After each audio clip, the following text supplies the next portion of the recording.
খলিফাতুল মুসলিমিন হযরত উমর রাদিয়াল্লাহু তাআলা আনহুর জামানায় এক যুবক বাচ্চা কাঁধে নিয়ে ঘোরাঘুরি করে উমরের দরবারের সামনে দিয়া। উমর জিজ্ঞেস করে, যুবক তুমি কেন বাচ্চা ঘোরাঘুরি করো কাঁধে নিয়ে? এমনি যুবক ডাক দেয়, কই খলিফাতুল মুসলিমিন উমর, আমাকে আল্লাহর রাস্তে কিছু দান করেন। খলিফাতুল মুসলিমিন হযরত উমর বলেন, যুবক তুমি তো সুস্থ মানুষ, কেন ভিক্ষা করো? তুমি নিজেও ভিক্ষা করো, আবার তোমার সন্তানকেও ভিক্ষা বুঝি শিখাচ্ছ। এমনি যুবক ডাক দেয়, খলিফাতুল মুসলিমিন, ও খলিফাতুল মুসলিমিন, আপনি যদি আমার ঘটনা শুনেন আপনার চোখে পানি ধরে রাখতে পারবেন না। এমনি ডাক দেয়, যুবক কি ঘটনা আমাকে একটু শোনাও। যুবক ডাক দেয়, খলিফাতুল মুসলিমিন, আমি একজন গরিব মানুষ, আমার ছোট্ট একটা কুড়ি ঘর, সেখানে শুধুমাত্র আমি আমার স্ত্রী দুইজন বসবাস করি, আমার আপন জন বলতে কেউ নাই। আমার সংসারটা ছিল বড় দরিদ্র, বড় গরিব সংসার, একবার খায় থাকে আর একবার না খেয়ে থাকে। আমার স্ত্রীটাও বড় ভালো ছিল, একবার খাইলে বলে আলহামদুলিল্লাহ, না খাইলেও বলে আলহামদুলিল্লাহ। এমন স্ত্রী তো সমাজের মধ্যে এখন পাওয়া যায় না। যুবক ডাক দেখে, খলিফাতুল মুসলিমিন, আমার সংসারটা ছিল বড় গরিব, আমার বাড়ির পেছন দিয়ে একটা রাস্তা আছে, সেই রাস্তাটা সিরিয়ার দিকে গিয়েছে। হঠাৎ করে কিছু মানুষ সে পথ অতিক্রম করছিল, সিরিয়ার দিকে যাচ্ছিল। আমি জিজ্ঞেস করলাম, ভাই আপনারা কোথায় যান? কাফের লোকজন ডাক দেখে, যুবক আমরা সিরিয়ায় যাচ্ছি ব্যবসা করার জন্যে।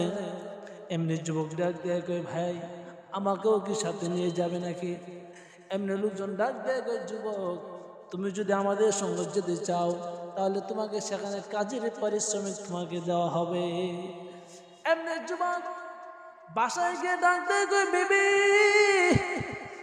আমাকে একটু সময় দাও, আমি কয়েক মাসের জন্য আমি সিরিয়ায় যাব, লোকজন যাচ্ছে তাদের সাথে যাব ব্যবসা করার জন্য, আমি সেখানে কাজ করব, কিছু পারিশ্রমিক নিয়ে আসব। কিন্তু ওই দুঃখী বিবির পেটে একটা বাচ্চা ছিল। বিবি ডাক দেয়, কয় স্বামী গো, আপনি যদি আমাকে রেখে চলে যান তাহলে কিছুদিন পরে তো সন্তান ভূমিষ্ঠ হবে, তখন আমার পাশে কে থাকবে? এমনি যুবক ডাক দেয়, কয় বিবি ওই সন্তানের জিম্মাদারি আল্লাহর কাছে দিয়ে গেলাম, আল্লাহ সন্তানের হেফাজত করবে। এই কথা বলে যুবক বিবির কাছ থেকে বিদায় নিয়ে তিনি চলে গেলেন সিরিয়ার দিকে। দীর্ঘদিন পর্যন্ত সিরিয়ায় ছিলেন। দীর্ঘদিন পর তিনি সিরিয়ার থেকে বাড়িতে যখন আসছেন, বাড়িতে আসার পরে দেখে যে সেই ঘরের জায়গায় আছে, কিন্তু তার ঘরের ভিতরে কোনো মানুষ নাই। পাশের বাড়ির লোকজনদেরকে জিজ্ঞাসা করলো, আমার বিবি কোথায়? লোকেরা বলছে, যুবক তুমি তো দীর্ঘদিন পর্যন্ত সিরিয়ায় ছিলা, কিন্তু তোমার বিবি প্রসব বেদনায় তিনি দুনিয়াতে বিদায় নিয়ে ইন্তেকাল করেছেন। তোমাকে খোঁজার মতো কোনো পথ আমাদের ছিল না, তোমাকে কিভাবে তোমাকে আমরা ডাকবো, কোথা থেকে তোমাকে আমরা পাবো? এই জন্য তোমার বিবেকে আমরা গোসল করে, কাফন পড়ে, নামাজ পড়ে, জানাজা শেষ করে ওই পাশের গুরুস্থানে তোমার স্ত্রীকে দাফন করে দিয়েছি। এমনি যুবক কান্না শুরু করে দিলেন। যুবকের চোখের পানি, পাশের মানুষজন যুবককে বুঝানোর পর বুঝাইতে ওই যুবককে রাতের বেলা কিছু খাবার দিয়ে পাশের বাড়িতে একটা ঘরের মধ্যে তাকে শোয়াইয়া দিল। গভীর রজনীতে তো যুবক তার বিবির কবরের কাছে যাইতে চান। লোকজন যখন ঘুমায় গেল, এমনি যুবক আস্তে আস্তে করে সেই পাশের গুরুস্থানের দিকে তিনি অগ্রসর হলেন। কিছু দূর যাওয়ার পরে দেখে একটা কবরস্থানের ভিতর থেকে আগুন জ্বলতেছে। তিনি পাশে গিয়ে দেখলেন ওই যে তোর বিবির কবর, সেই নতুন কবর, সেখান থেকে আগুন নয়, সেই কবর থেকে নূর বের হইতেছে। এবার যুবক চাইল একটু কবরটা খনন করে আমার বিবিকে আমি একটু দেখবো। এমনি যুবক ওই কবরটা খনন করছে।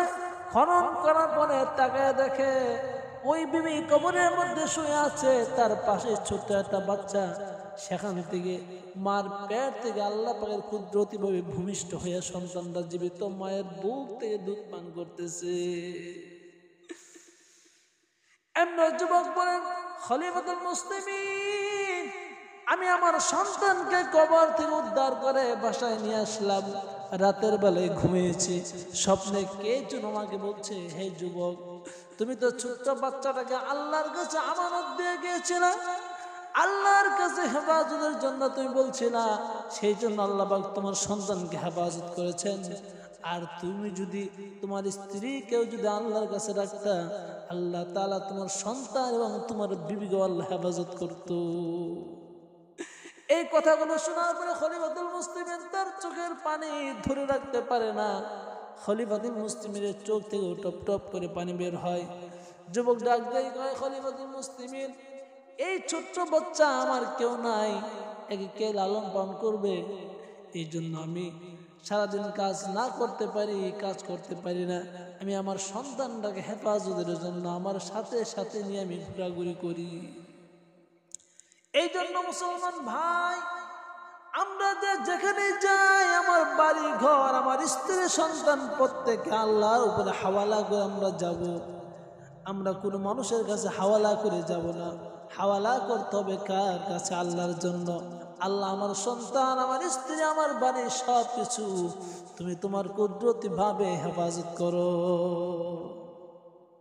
করবো তো ইনশাআল্লাহ।